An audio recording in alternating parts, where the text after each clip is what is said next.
2025-26 admission process तर भरपूर जे विद्यार्थी आहेत त्यांनी CETची एक्झाम दिलेली आहे, परंतु त्यांच्या जे एज्युकेशनमध्ये गॅप असल्यामुळे त्यांना गॅप सर्टिफिकेट लागणार आहे। तर गॅप सर्टिफिकेट कसं असणार, कुठून काढू शकणार आणि किती दिवसात मिळणार, या संदर्भात संपूर्ण अपडेट आपण या व्हिडिओमध्ये बघणार आहे। तर बघू शकता तुम्ही गॅप सर्टिफिकेट स्टॅम्पवर सुद्धा काढू शकता, परंतु आता विद्यार्थ्यांना स्टॅम्प लागत नसल्यामुळे तुम्ही जो प्लेन पेपर असतो त्यावरती सुद्धा तुमचे सर्टिफिकेट बनवू शकता। तर अशा प्रकारे आपण दोन्ही प्रकारचे सर्टिफिकेट याच व्हिडिओमध्ये बघणार आहे की तुम्ही दोन्ही टाईपमधून सर्टिफिकेट तयार करू शकता।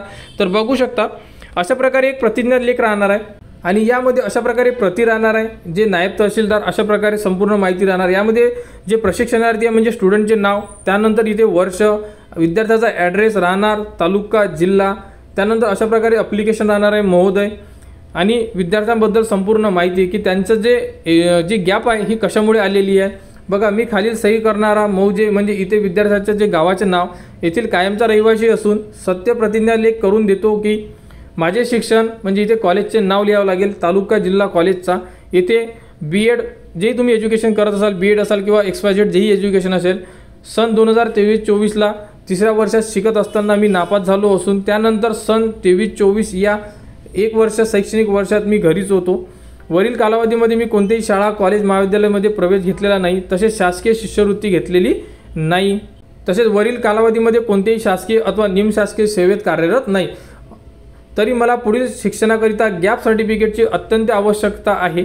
सबब गॅप हा सन 2023-24 या 1 वर्षाचा आहे, तरी मला पुढील शिक्षणाकरिता गॅप सर्टिफिकेट मिळवण्याकरिता मी सदर प्रतिज्ञालेख केलेला आहे। सदर अर्जात नमूद केलेली सर्व माहिती खरी असून त्यात काही खोटे आढळल्यास त्यास मी स्वतः सर्वस्व जबाबदार राहील। अशा प्रकारे प्रतिज्ञालेख आहे, बघू शकता।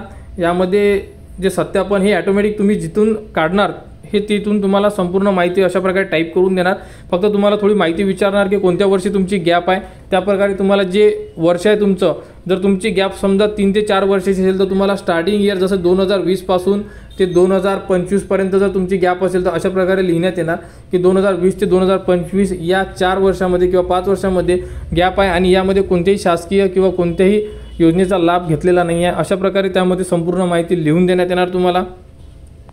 आणि त्यानंतर अशा प्रकारे बघू शकता की हे एक ॲफिडेविट जेव्हा करतो आपण, ॲफिडेविटचं एक पेज असतेच, तुम्ही अगोदर कोणते तरी ॲफिडेविट केलेले असेल तर अशा प्रकारे एक ॲफिडेविटचं पेज राहणार। तर अशा प्रकारे आणि हे जे मॅटर आहे हे मॅटर तुम्ही कोणत्याही सेतू केंद्रामध्ये जा, महाही सेतू केंद्रामध्ये जरी गेले, जसे की तुमच्या एरियामध्ये सुद्धा एक ऑनलाईन आपले सरकार केंद्र असेल त्यांच्याकडून सुद्धा तुम्ही हे गॅप सर्टिफिकेट काढू शकता आणि एका दिवसामध्ये तुम्हाला गॅप सर्टिफिकेट मिळू शकते। म्हणजे आज जरी तुम्ही अप्लिकेशन केलं तर उद्यापर्यंत तुम्हाला गॅप सर्टिफिकेट मिळू शकते। तर हे झालं आहे स्टॅम्प पेपरवर, तुम्ही सुद्धा बनवू शकता, परंतु आता गव्हर्नमेंटनी स्टॅम्प बंद केलेले आहे स्टुडंटला, त्यामुळे तुम्ही प्लेन पेपरवर सुद्धा प्रतिज्ञालेख लिहू शकता म्हणजे गॅप सर्टिफिकेटसाठी। आणि यावरती तुम्ही जर एक कोडचा स्टॅम्प लावला 5 रुपयाचा किंवा 10 रुपयाचा तर याला अजून वेटेज वाढून जाणार, त्यामुळे तुम्ही ते जर लावलं तर तुम्हाला कॉलेजवाले कोणत्याही प्रकारचा त्रास देणार नाही। तर तुम्ही हे लावा, 5 रुपयाची तिकीट जरी लावली तरी चालून जाईल। बघू शकता खंड प्रमाणपत्र, प्रतिज्ञालेख, अशा प्रकारे तुम्हाला संपूर्ण माहिती लिहिल्या जाणार। यामध्ये विद्यार्थ्याचे नाव, वर्ष, शिक्षण, राहणार, इथे संपूर्ण ॲड्रेस, त्यानंतर बघू शकता यामध्ये सुद्धा थोडा मजकूर लिहिलेला आहे, सेम तशा टाईपमध्येच आहे, सेमच आहे, फक्त यामध्ये वर्ष, कॉलेजचे नाव आणि यामध्ये संपूर्ण म्हणजे कोणत्या कॉलेजला तुम्ही शिकत आहे आणि कोणत्या वर्षी तुमची गॅप होती यामध्ये संपूर्ण माहिती अशा प्रकारे दिलेली आहे, तुम्ही सुद्धा स्क्रीनवर बघू शकता। आणि 1 वर्षाचा खंड असला तुमचा, 2 वर्षाचा, 3 वर्षाचा, अशा प्रकारे तुम्ही बनवू शकता। त्यानंतर इथे डेट, इथे प्रशिक्षणाचे तुमचे नाव आणि हे सत्यापन हे तर संपूर्ण प्रतिज्ञालेखमध्ये असतेच अशा प्रकारे।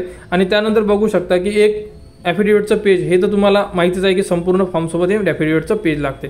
तर अशा प्रकारे 2 टाईप तुम्हाला सांगण्यात आलेले आहे। 2मधून तुम्हाला सोपी जे प्लेन पेपर आहे हेच पडते, फक्त त्यामध्ये एक कोडचा स्टॅम्प जे तिकीट असते हे लावून घ्या, जेणेकरून तुम्हाला कुठेही अडचण जाणार नाही। अशा प्रकारे गॅप सर्टिफिकेट बनवून घ्या। आणि गॅप सर्टिफिकेटचा जो फॉर्मॅट आहे हा फॉर्मॅट तुम्हाला कोणत्याही सेतू केंद्र, तुमच्या आजूबाजूला जर तहसील ऑफिस असेल तिथून तुम्ही बनवू शकता आणि ह्याला जास्त खर्च येत सुद्धा नाही आहे, जास्तीत जास्त 100 रुपये ते 150 रुपयापर्यंत तुम्हाला खर्च येणार, याच्या आतमध्ये सुद्धा होऊ शकते। फक्त जा आणि बनवून घ्या जर तुमची गॅप सर्टिफिकेट असेल, कारण की जेव्हा तुम्ही ॲडमिशन प्रोसेसला जाणार तेव्हा तुम्हाला गॅप सर्टिफिकेट मागण्यात येते। ऑनलाईनमध्ये फॉर्म भरताना तुम्हाला गॅप सर्टिफिकेट मागणार नाही आहे, परंतु जेव्हा तुम्ही डॉक्युमेंटची लिस्ट घेणार त्यामध्ये गॅप सर्टिफिकेटचं ऑप्शन राहणार आणि ते गॅप सर्टिफिकेट तुम्हाला द्यावंच लागणार, नाही तोपर्यंत तुमची जी ॲडमिशन प्रोसेस आहे ही तोपर्यंत पेंडिंग ठेवणार आणि तुम्हाला एका दिवसामध्ये गॅप सर्टिफिकेट मिळते तर तुम्ही काढू शकता तेव्हा पण.